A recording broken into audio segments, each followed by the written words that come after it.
Home workout, इसके बारे में काफ़ी लोग काफ़ी सारा कंटेंट बहुत रेगुलरली आजकल सोशल मीडिया पे अपलोड कर रहे हैं। मेरे हिसाब से एक काफ़ी अच्छा इनिशिएटिव है and I completely support the idea कि आपको अपने आप को फिट और हेल्दी रखना है, specially during this time of the pandemic. Specially वो लोग जो जिम जाते थे और जिन्होंने कुछ मसल बिल्ड करी है, उन्हें होम वर्कआउट काफ़ी हेल्प करेंगे उस मसल को प्रिजर्व करने में और उनका मोटिवेशन लेवल हाई रखने में। मैं पिछले काफ़ी हफ्तों से घर पे वर्कआउट कर रहा हूँ बहुत लिमिटेड इक्विपमेंट के साथ, और उससे ही मैंने काफ़ी मसल मास पुट ऑन किया है और अपने बॉडी का फैट परसेंटेज भी कम किया है। और मैं ये कर पा रहा हूँ एट द एज ऑफ 40, लेकिन सिर्फ सोशल मीडिया से एक्सरसाइजेस को कॉपी करके उन्हें फॉलो करने से आपको रिजल्ट नहीं मिलेंगे। तो ये वीडियो एक कंप्लीट गाइड होगा उन लोगों के लिए जो घर पे वर्कआउट करना चाहते हैं या ऑलरेडी कर रहे हैं। इस वीडियो में मैं आपसे शेयर करूंगा वो टॉप 5 टिप्स जिन्हें यूज करके आप अपने वर्कआउट्स को रिजल्ट ओरिएंटेड और सक्सेसफुल बना सकते हैं। और अगर आप इन टिप्स को अपने होम वर्कआउट को प्लान करते हुए यूज करेंगे,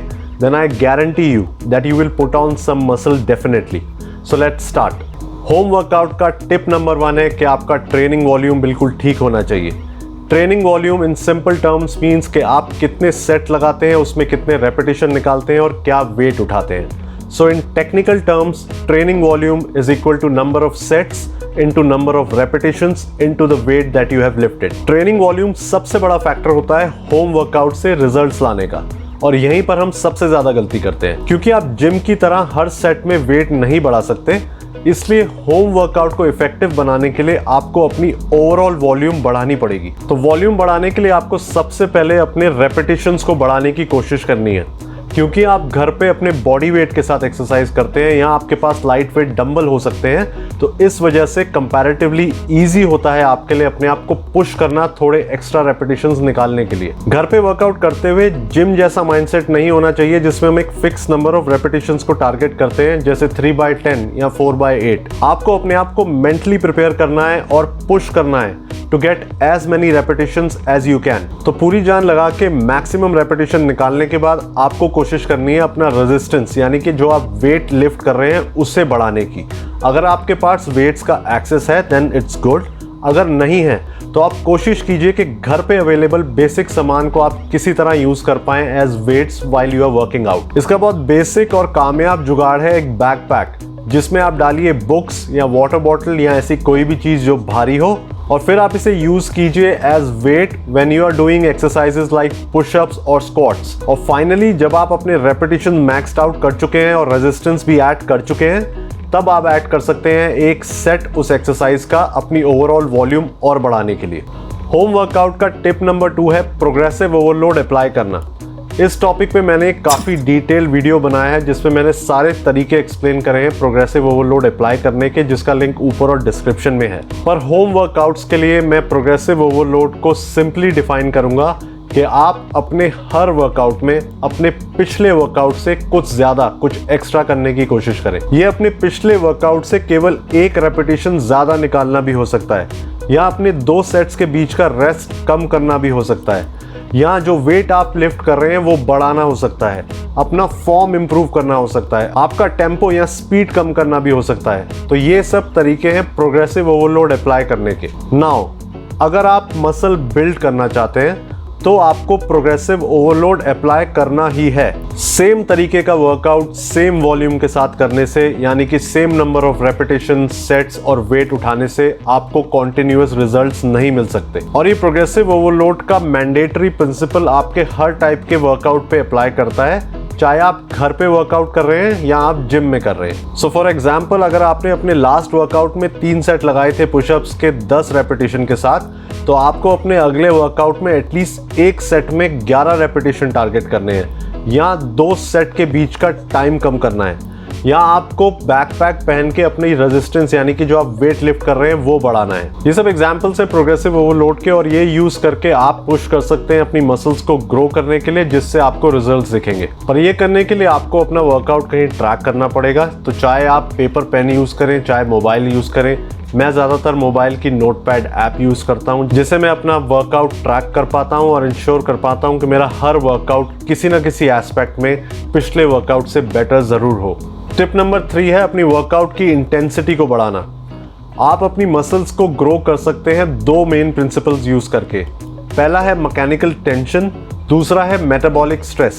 मैकेनिकल टेंशन वो रेजिस्टेंस होती है जो आप अपनी बॉडी पे अप्लाई करते हैं जब आप वेट लिफ्ट करते हैं, और उस रेजिस्टेंस को धीरे धीरे बढ़ाते रहते हैं बाय एडिंग मोर वेट। ये करना जिम में ही प्रैक्टिकली पॉसिबल है। होम वर्कआउट्स में क्योंकि हमारे पास लिमिटेड इक्विपमेंट होता है, ये अचीव करना इतना पॉसिबल नहीं हो पाता। दूसरा प्रिंसिपल है मेटाबॉलिक स्ट्रेस। ये वो बर्न, ये वो जलन और टेंशन होती है जो आप फील करते हैं जब आप बहुत ज्यादा रेपिटेशन निकालते हैं लाइट वेट उठाते हुए। स्टडीज ने कंफर्म किया है कि मेटाबॉलिक स्ट्रेस इक्वली इफेक्टिव है मसल बिल्ड करने में if you compare it with mechanical tension. तो हम इसी प्रिंसिपल का यूज करेंगे अपने होम वर्कआउट्स की इंटेंसिटी बढ़ाने के लिए, ताकि हमारी मसल्स ग्रो करें। अब मैं आपको 3 तरीके बताऊंगा मेटाबॉलिक स्ट्रेस बढ़ाने के।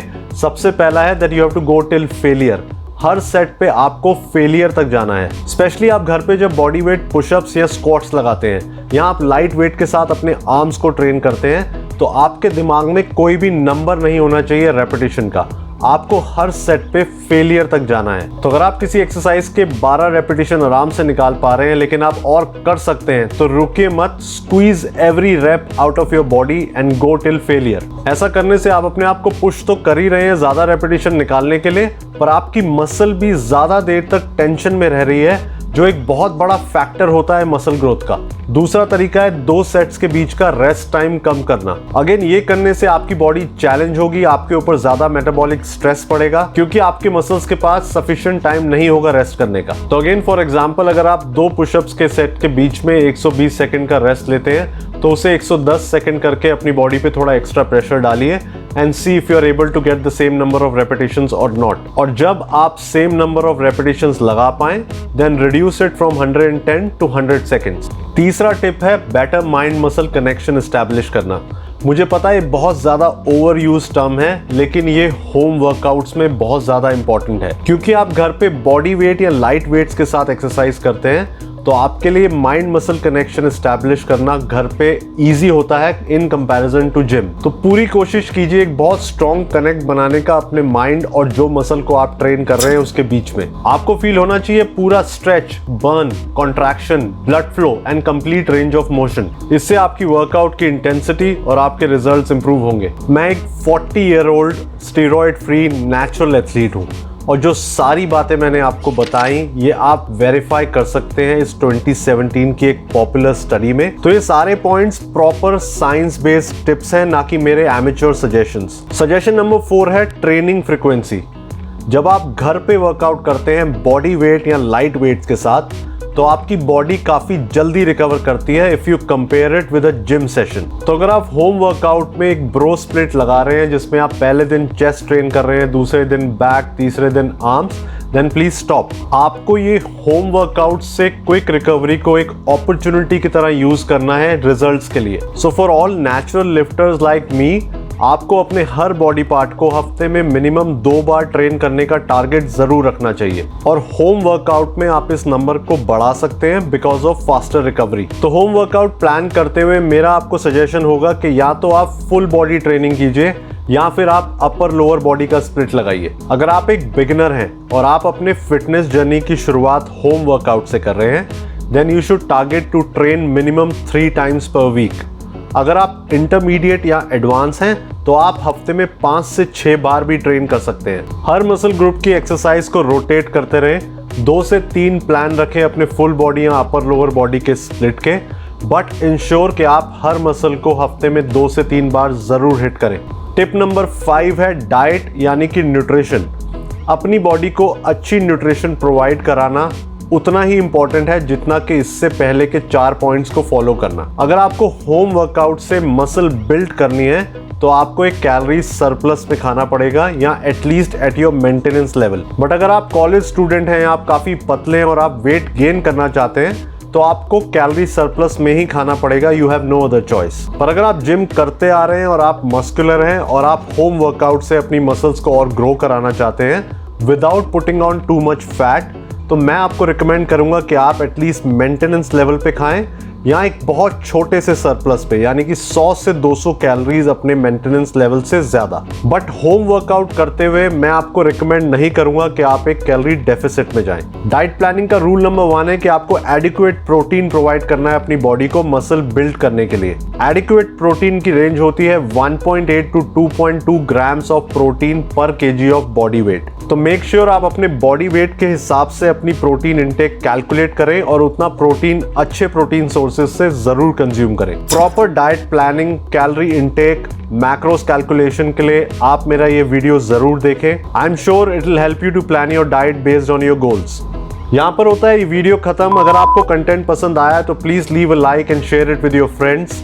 आपसे मिलता हूँ बहुत जल्दी नेक्स्ट वीडियो में। तब तक please take care and stay safe.